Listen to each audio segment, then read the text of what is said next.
If I wanted to heighten my intuitive abilities and grow and develop my intuitive gifts, these are 3 steps that I would take starting today to help me do that. Hi everyone, for those of you who don't know me, I'm Dell. I'm a psychic intuitive medium bringing messages and readings and now how-to videos here on YouTube as well as through my business, DelleGoddessIntuitive.com. So you can check me out there. Please do like, share, and subscribe to the channel. It's greatly appreciated and it helps support it and bring more videos and content like this to you guys. A little bit about me. I have been intuitive, highly intuitive my whole life. So I was born with the psychic skills and abilities that I currently have. And it has been a very interesting roller coaster getting to know how to develop them over time because I had them from such a young age, as far back as I can remember. Something I did not have growing up was a how-to guide or some type of guidance or instruction on how to develop these gifts, how to own these gifts, and how to better use them in a way that actually supported myself, my growth, and my overall well-being, as well as supported and benefited those around me. So if I had to go back and if there was any kind of tips or helpful advice that I know would have really benefited me to know, these are the 3 tips that it would be. So I just want to share them today in this video in case it would help somebody else out there with developing your own intuitive gifts. So step 1, or tip number 1, I would pay attention to what I'm naturally receptive to. So how do things like to reach me already? When I'm feeling really intuitively guided, how does that come forward for me? So I like to go through each of the 5 senses. Sometimes we're really sensitive to smells, so certain smells will come up. And I don't know if this happens to you, but it's called clairnescience, where all of a sudden you'll be sitting minding your own business and then you get the smell of waffles or something like that.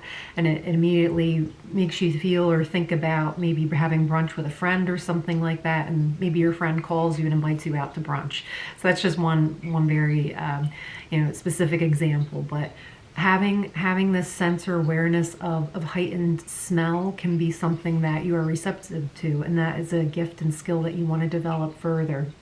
And all it takes to do that is just to pay attention and lean into, okay, I'm receptive to smells, or I notice that I smell this very specific scent, whenever somebody around me is about to get sick. So I know that they're going to get sick, so I'm going to keep my distance so that way my health is protected, but then also just asking them, hey, are you okay? Maybe you should go to a doctor.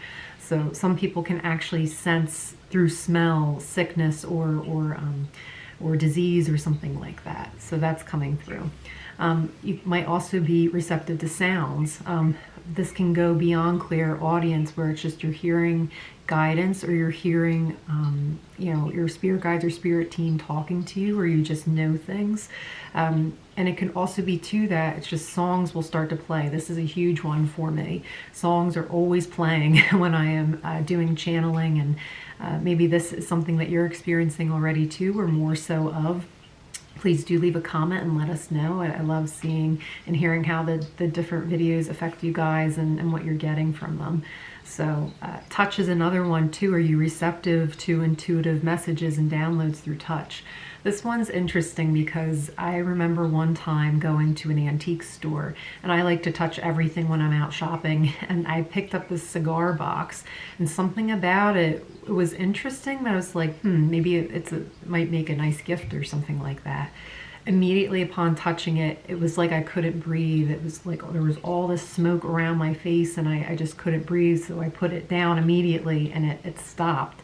And I was like, not touching you again. So some objects just have a resonance to them like that has stayed with them from the time that they generated that resonance. So having that sense or that ability to pick up on information or things like that through touch is another one. Taste is a big one too, although I don't know many people who have this ability to, when they taste certain foods or something like that, they get like an insight or an intuitive hit or something like that. So comment below if this is you. I'd love to know more about that. Another one too is sight. So we have clairvoyance. So clairvoyance too can just be about, the visions that you are receiving. It could be a meditation. It could be right out here in front of you like a screen. It could also be too just the things that you're naturally inclined to pay attention to or that draw your attention. Have you ever been driving down the road and you're going along and you happen to look over and maybe the mailbox has a number or an angel number or something like that. 222 comes to mind as I'm talking about it right now, where it's just nothing about it was really pulling your attention, but you just happen to look and there's the number. So even seeing things in the physical can be used as a sign or a synchronicity, but allowing it to come to you is what's the most important thing about that, which leads me to my next tip. So tip or step number 2 is being open to receiving your own intuitive guidance. And how you can do that is by simply, yes, being open to receiving, but we want to nourish and we want to support our physical vessel, our body. So our health and our mindset needs to be right. So that way we are able to grow and lean into the trust that we have around the awareness that comes with our intuitive abilities.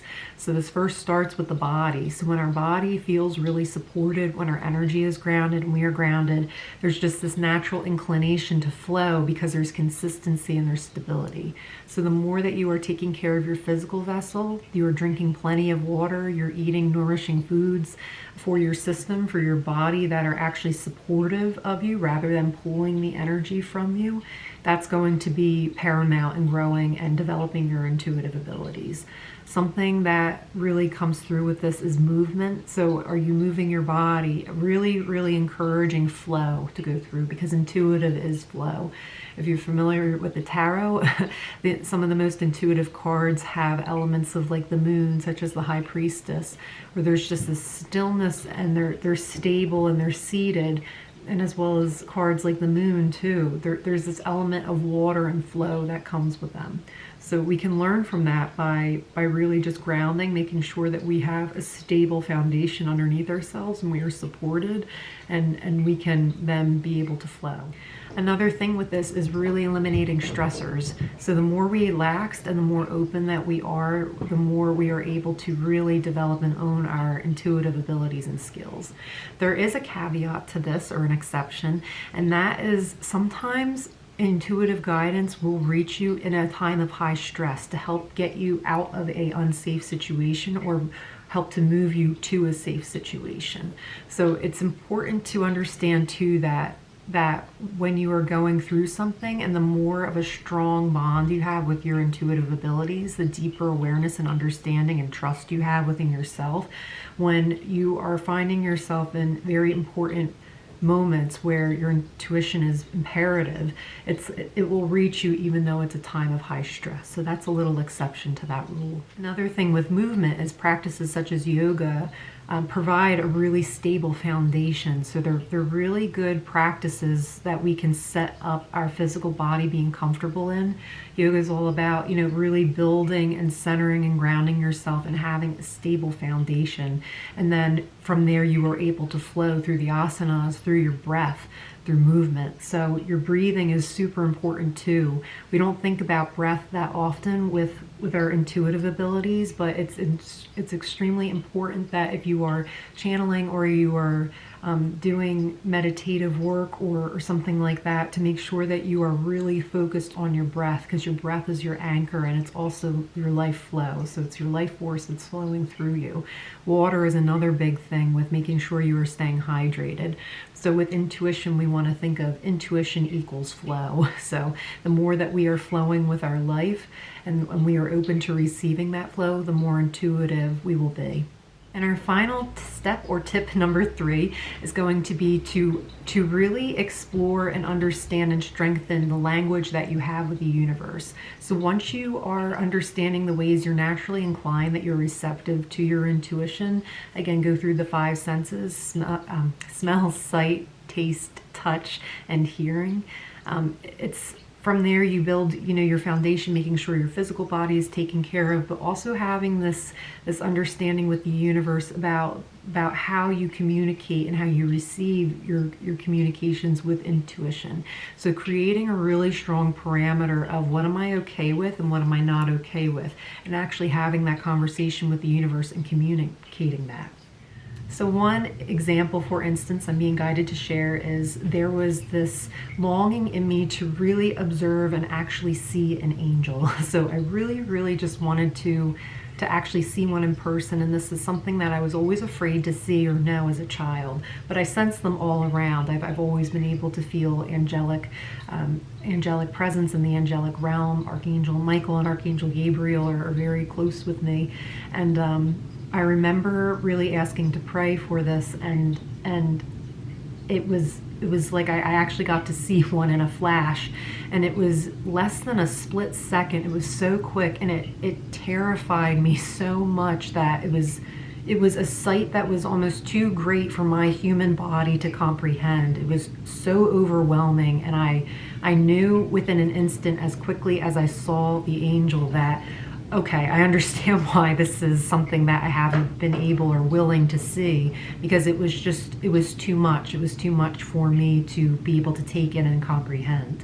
So later that night I had a dream where Archangel Michael was explaining to me all of this, and it made a lot of sense, and I am very receptive to humor. So in addition to the senses, you also want to see what you are naturally receptive to. So for me, music is a big one. I hear a lot of songs, but humor is another one. So whenever I'm receiving guidance or trying to understand something, humor will come through for me. So Archangel Michael communicated to me in a dream. It was really entertaining. It was funny.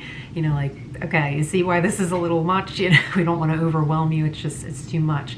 So us as humans, you know, we have our human sight, which is quite limited to what's actually out there and around us. So it's what we are able to receive, what's our capacity for receiving, and just being honest with ourselves about it. Judgment's a huge intuition killer, so we don't want to judge things. We want to make sure that we are using our discernment, of course, but not placing a judgment that this is bad or this is good. It's just, what am I willing and open to receiving, and then communicating and setting that boundary with the universe. This is also an intimate relationship that you have between yourself and your spirit guides, your spirit team. So calling in your spirit team and your higher self, always setting a parameter for my highest and greatest good. You know, even asking your spirit team, okay, how can I further develop my own intuitive gifts, skills, and abilities? What does that look like? Is there something that I'm missing? Or is there something that you know, would inspire me to look into this further, and then see what else, again, from there you are being led to. Is it a book on the shelf that really speaks to you? Is it a video on YouTube where you're like, oh, I can see, like, I wouldn't have clicked on that, but I'm glad that I did, because it makes a lot of sense, and it's actually helping me over here in this area of my life. So signs and messages and things like that will come to you in various shapes and forms. Sometimes it could be someone on the street. So I have walked past people on the street before, and I can tell that they're an angel, but they're talking. It's like they're in human form, and they're communicating a very specific message. And then once the message is delivered, that's it. Then it's, you know, you go your separate ways, and I've never ever seen or heard from them ever again. So this has happened to me a few times. So you might be noticing something too, that you're picking up on something somebody is saying. It's like, wow, okay, I'm hearing that communicated, and I'm aware, and I understand that spirit, that's the universe communicating with me. So you strengthen and develop that by developing the communication and that relationship that you already innately have as a creation of the universe. We are all of the same energy. And that's why judgment is super important to set aside. We don't want to judge, because again, if we are all the same and of the same, and we're all connected, and we are all energy, you know, it's to judge something is to say it's like you are placing a slam door on something that really is just a part of yourself that you are shutting out. So another thought too, and another common theory that isn't so widely looked at, in my opinion, or a topic that's talked about, is I believe too our spirit guides and our spirit team is really just an extension of ourselves, including the archangels. So when we are open to receiving, we are open to have more compassion, more awareness, more acceptance, and therefore more understanding of ourselves. So it just strengthens the communication without, if you think about a hose that water is running through, and then you bend the hose in half, it's like judgment is the kink in the hose. It doesn't allow flow to go through, because there's this natural, like, shutting, you know, closing the door. Okay, so that was my cat letting me know it's time to wrap up this video.